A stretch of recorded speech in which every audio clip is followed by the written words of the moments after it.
WhatsApp messages, you can follow the steps outlined below.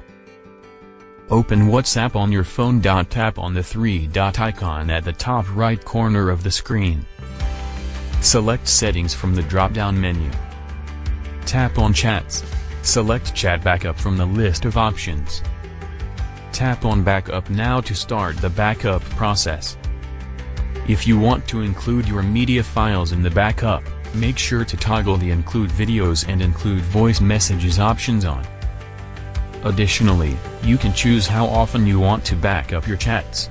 You can select daily, weekly, or monthly backups, or choose to back up your chats manually.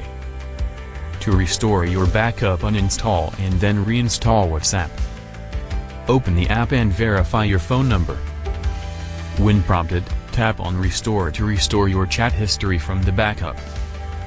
Note, you need to have sufficient storage space on your phone to back up your chats.